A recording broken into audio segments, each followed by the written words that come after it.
These are my week 5 waiver wire pickups for fantasy football, but be careful, they're spicy. What's going on, Couch Fam? Welcome to the waiver wire video. We do this every Tuesday afternoon. Let's jump right into the quarterback pickups for week 5. All right, guys, Jared Goff is a top 5 quarterback no matter how you like it. It's just facts. He deserves to be added in every league. Trevor Lawrence is looking a lot better this year. Did face one of the better teams in the NFL, the Eagles, so kind of put a halt to the streak that the Jags were going on. But Trevor Lawrence is definitely worth a look at, and I still have tremendous faith in my sleeper, Jameis Winston. He was out last week, so was Michael Thomas. Maybe he'll be back this week, and I might even rank him higher if he wasn't injured. So I don't know if he's going to play with that back injury. Michael Thomas, I don't know if he'll be back either, but both should return fairly soon. Could be this week, could be next week. Great matchup against the Seahawks for Jameis. Dak Prescott, highly unlikely to return this week. Let's just say he's not coming back week 5, but probably will come back week 6. So stash him, put him on IR. Teddy Bridgewater will start for the Dolphins this week. Could start another week or 2 weeks, maybe even 4 more weeks, and he plays the Jets. Not a high upside quarterback, but definitely worth an add if you're super desperate for QB in a deep league or super flex. He should have probably already been rostered. And going through the rest of the list, we got Jacoby Brissett going against the Chargers. Chargers D always looks good on paper before the season starts, then gets shredded to pieces of paper when the season actually starts in real life. Carson Wentz going against the Titans. Zach Wilson is back going against the Dolphins. Kenny Pickett is the starter and will remain the starter for the Steelers, but the problem is they're going against the Bills, and this will be a heavily lopsided game. Bills favorited to win by 2 touchdowns. That rarely happens, by the way. Super heavy favorites for the Bills to win this game. Ryan Tannehill going against the Commanders, and Bailey Zappi, he looked lost and looked like he wasn't ready to play the first few snaps, and then he actually looked great, and he looked way better than Mac Jones, and of course way better than Brian Hoyer, who's pretty much been irrelevant the last few years and an extremely low upside quarterback. Bailey Zappi looks great. He was one of my super sleepers in Dynasty, and must say I didn't plan on it actually working out, and it's kind of working out right now. We'll see what happens with the Bailey Zappi experience. Lots of running backs to add. Everyone's going to be running to add Tyler Algier, but I've been doing a lot of research, and this is not the running back that I would waste a number 1 waiver priority claim on. It's not the running back that I would splurge more than 50% of my FAB on. Some people are going to burn that number 1 waiver wire claim. Some people are going to spend all 100% FAB dollars on him. I recommend that you do not, and there are several reasons. Number 1, Tyler Algier was never my top running back dynasty guy. Like, I never liked him as a prospect. He doesn't have a ton of upside. He's not really that talented. He's not really that great. Damian Williams went on IR the first week, so he might be back next week. He might be back in a couple weeks, so he's going to be returning. There's also other running backs there. We know Cordell Patterson's out. He's likely going to miss exactly 4 games. He can return right after that, but that's around the timetable for him to return, 4 weeks, 5 weeks. So he'll be back soon. Damian Williams will be back soon, who was atop of the depth chart other than Patterson. And there's other running backs that the Falcons have. So it's not like Algier is going to be a workhorse. It's not like Algier is an incredible running back, an incredible talent, and it's not like they have a great matchup going against the Bucks.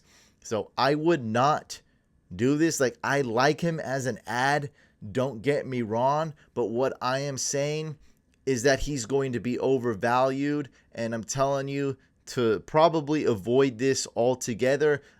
It's okay if you want to spend a low waiver claim on him, or put $1 on him, or put $10 FAB on him, that's fine, but don't expect him to save your team, and don't expect him to be a long-term value add for your team. He's not going to help you win your league. He's not a league winner. Actually, number 1 on my list is Mike Boone. Javonte Williams is done for the year. Melvin Gordon is injured, so you will see a questionable tag next to his name, but that's really nothing. The injury seems fairly minor, seems like an injury he had before. Nonetheless, it does boost Mike Boone's value. We see that Melvin Gordon does have some sort of injury tag. We see that Melvin Gordon has fumbled in every single game this year. So Mike Boone, it's probably going to be a 50-50 split. Look, maybe not, but there's a lot of reasons where it could be, or Mike Boone's snap count will go up. Let's say the plan is to be a 70-30 split, for example, and then Melvin Gordon gets nicked up, gets hurt, or Melvin Gordon fumbles again. Now Mike Boone is going to get a lot more snaps and carries. You see what I mean? Lots of potential scenarios where Mike Boone is startable and will get a lot of opportunities. Raheem Mostert seems to be running back 1A for the Dolphins, making Chase Edmonds running back 1B for that team. Brian Robinson, I've talked about this guy, in like 20 videos? Come on, add him. He's going to be back. Washington Commanders don't trust Antonio Gibson. Nobody does. This guy could be the starting running back for the Commanders. And also, Antonio Gibson, less and less snaps every week. It's like the perfect storyline for Brian Robinson to come back and take over this role and become a relevant fantasy football player for your squad. Rachaad White, they said they were going to use him more, and they did. It was an extreme game script, I'll give you that. -3 rushing yards for Fournette. The Chiefs were down by 3-4 touchdowns. It was crazy. And then we saw a lot of Rachaad White. Nonetheless, I always said I do like Rachaad White's talent. I think he's a great pass catcher. He's really good, and he's got the opportunities now. He should be added in every single league. Not like a must start or anything, but on top of that, look, Fournette could get hurt. There's a lot going on. A lot of wear and tear could happen towards the end of the season for Fournette as well. Then we got Rex Burkhead at number 5, Tyler Algier number 6, Nyheim Hines number 7. Jonathan Taylor did not practice for a second straight day. I think he's going to play Thursday, but it's looking more like a 50-50 scenario. With that short turnaround, they may decide to rest him. That might be best. And even if he starts, he might be on a pretty bad snap count, pretty limited. We'll see what happens there. Nonetheless, Nyheim Hines, definitely worth an add in PPR leagues, but probably won't be the workhorse. He was never an amazing handcuff. He might get 50% of the snaps or something like that, maybe 66%. Don't see him getting much over 70%, though, if JT is out. Number 8, we have Jaylen Warren of the Pittsburgh Steelers. Number 9, Ken Walker. Always a chance that Rashad Penny gets injured and Ken Walker would explode. Isaiah Pacheco's coming back to life, maybe taking over that number 2 spot. Again, this was a weird game script for the Chiefs, but I love what I see out of Pacheco. He essentially looks like Jet McKinnon, but younger, more hungrier, and I really like him. I think he looks good, and he's earned himself a role in this offense. So he does have some standalone value, even if Clyde is healthy. Clyde Edwards-Helaire, that is. And I got Damian Williams at 11. He should be returning pretty soon here from that injury. If you're looking for deeper league guys, we got Caleb Huntley, the running back for the Falcons. Deion Jackson, he would likely get a lot of carries if Jonathan Taylor was out. Sony Michel seems to be the backup for Austin Eckler, and Matt Breida, a decent handcuff to Saquon Barkley, who's been pretty much the MVP of fantasy football. When you talk about it, he is probably the most valuable player in fantasy this year. For wide receivers, George Pickens is a must-add. We saw a change in quarterback, and Pickens all of a sudden came to life, getting several targets out of nowhere, and that was because of Kenny Pickett. And my sleeper ad of the week is going to be Kadarius Toney. Everyone knows the talent. You won't be able to sneak that by. There's going to be somebody, at least one league mate, that likes Kadarius Toney and knows his talent. But here's why he's a super sleeper. He has pretty much done nothing his entire career, NFL career, if you look at the direct stats, right?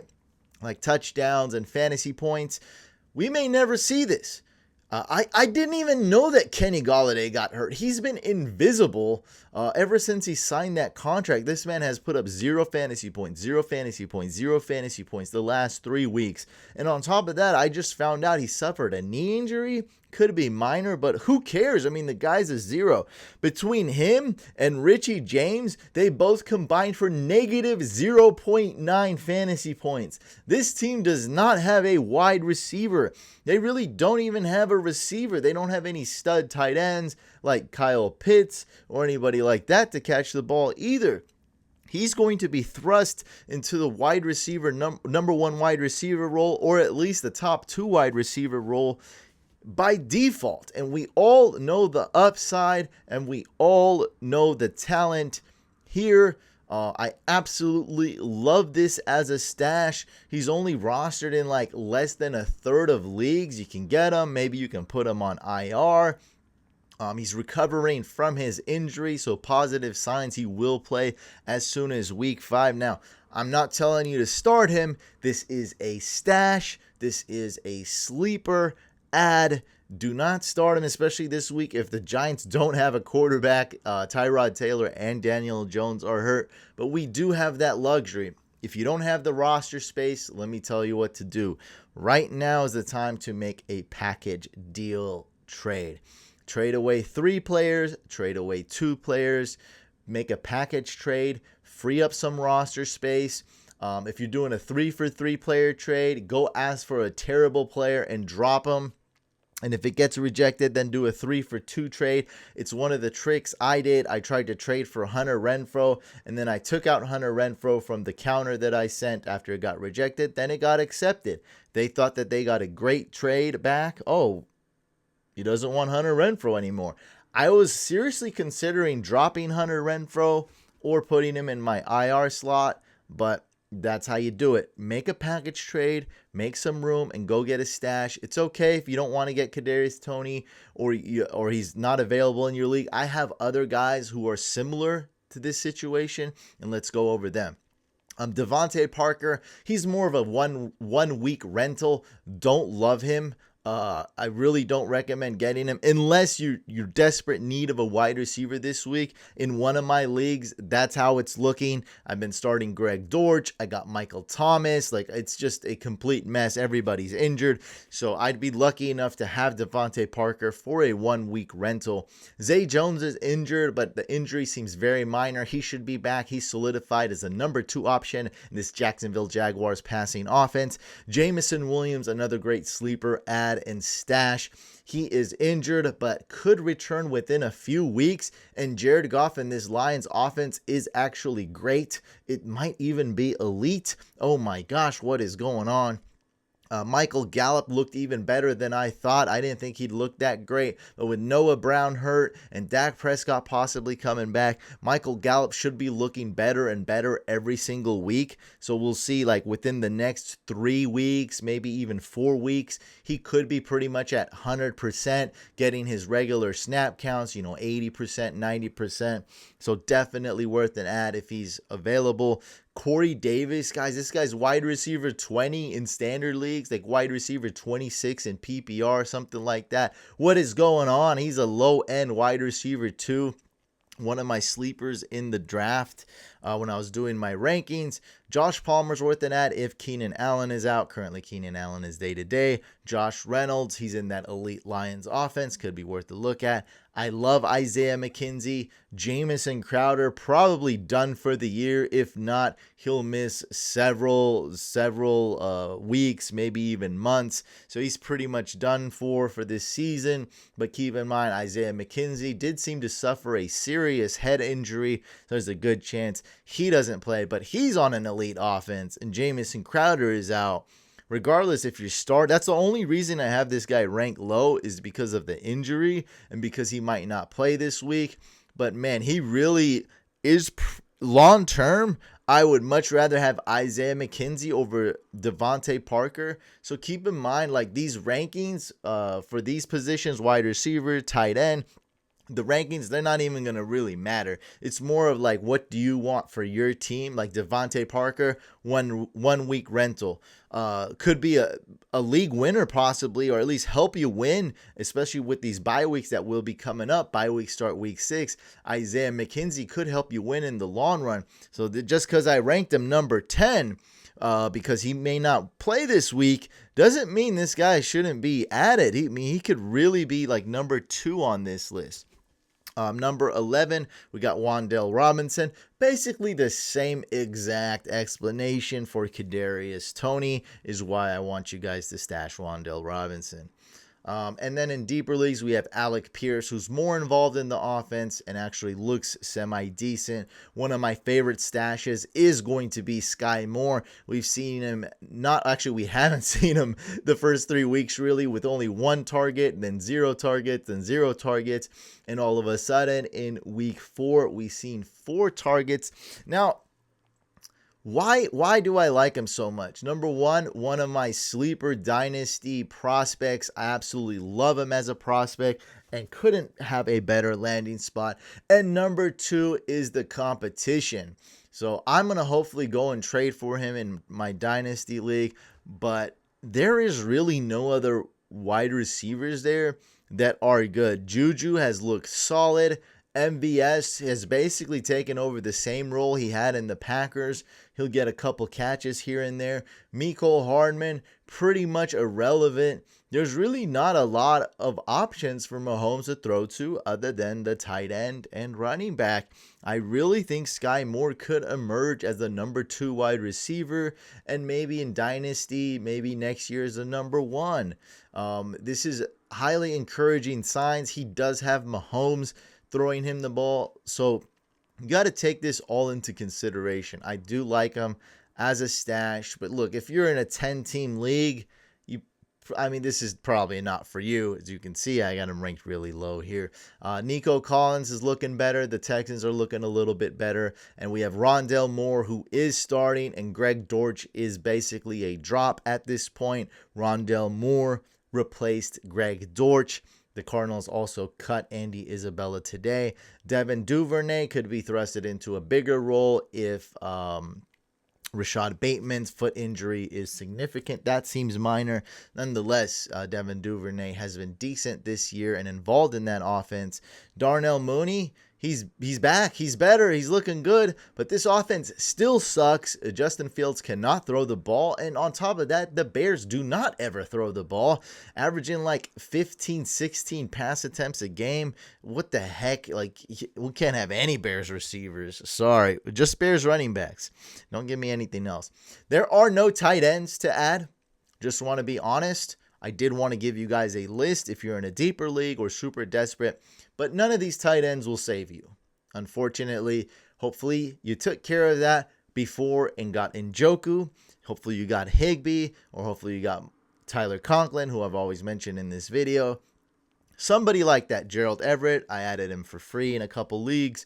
If you didn't, you're screwed. There's just, these tight ends are really not worth an ad, but nonetheless, I do have a list for you. Hayden Hurst, Taysom Hill, Logan Thomas, Cameron Brate, OJ Howard. This is a very interesting one, getting a lot more snaps. And they just cut, man, I hope I don't have the wrong tight end name in my head. I believe Pharaoh Brown was the guy that they just cut. So they did just cut one of the tight ends and open the way for O.J. Howard. But this is a team that traditionally you never want their tight ends, especially the last 5 years. Brevin Jordan will be involved, and others will be involved as well on the Houston Texans. Tommy Tremble seems to get a little bit more work, maybe replacing kind of Ian Thomas, at least in the past game. He was kind of one of my sleeper prospects last year. And this is a mess for the Colts. Now, everyone's going to be telling you to pick up the Colts tight end that just did well. I may have even been guilty of that in the past. But Mo Alley-Cox is the one this week. Last week it was Jelani Woods, and the one before that was Kyle Granson. Go ahead if you want to play Indiana Colts tight end roulette. It's a game I'm probably not going to play. Daniel Bellinger should get some targets because who else are the Giants going to throw to? Hunter Henry, Jonnu Smith is hurt, and Okonkwo of the tight ends, a sleeper tight end prospect. Austin Hooper sucks really bad. Probably don't want to add this guy. Probably don't want to add really any of these guys, but you know how I do. It's extensive ranked list for you guys, especially if you're in a deeper league or specialty league. Lots of great defenses to pick up. Vikings D is number one. Don't give me comments about why aren't the Bills here, the Niners, or Packers. All of them are super elite top 5 defenses this week, but all of them are rostered. You're not going to be in a league where you can just go and add one of these defenses. I don't know, maybe someone dropped the Niners, but I doubt it. They're all rostered in over 90% of leagues, so go get the Vikings D. They're rostered in maybe like 40%, 45% of leagues. Dolphins D going against the Jets. Bucks D, Jaguars D, Saints D. Eagles are going against the Cardinals, but I don't really like them this week necessarily. I just like them every week. I think you can put them in and hope they'll get you points no matter the matchup. They are an elite defense this year. Broncos D, Ravens D, Panthers D, Titans D, and Colts D. You really want to kind of have one of the top 5, 6 at least defenses. After that, it's pretty wishy-washy.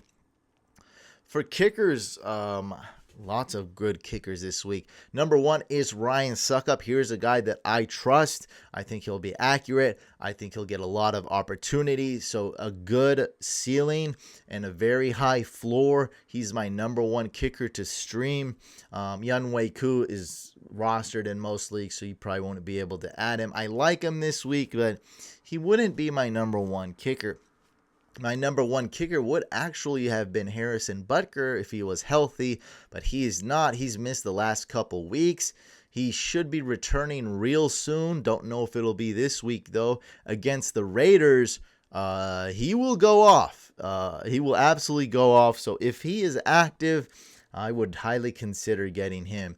Mason Crosby, maybe not a lot of upside this game, but similar to last week, he has a high floor. I trust him against the Giants.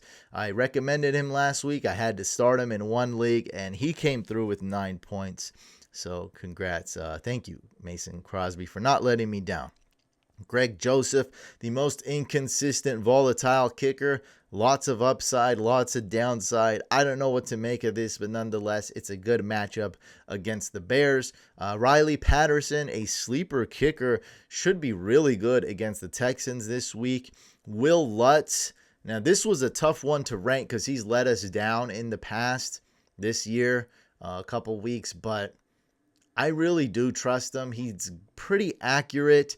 I know the stats necessarily don't say that, or if you like, he missed a 61-yarder, barely. It was a double doink. I think he still got it, and this should be a great matchup against the Seahawks. I did rank him number 6, so I didn't rank him too high. I think he'll be a good kicker. So we have a lot of options here, and a lot of decent options. Nick Folk, this one's going to be tough to predict, but a good matchup against the Lions. We have Cade York, Jason Sanders, Jake Elliott, who does have a minor injury, so keep that in mind. And if you're super desperate or in deep leagues, we have Brandon McManus, Robbie Gould. Well, there you have it, ladies and gentlemen. Make sure you subscribe to this YouTube channel. Drop a comment. I read every single comment on YouTube. Make sure you subscribe to our second YouTube channel. It's called Fantasy Couch Podcast, and I'll see you guys on the next video / live stream. Good luck this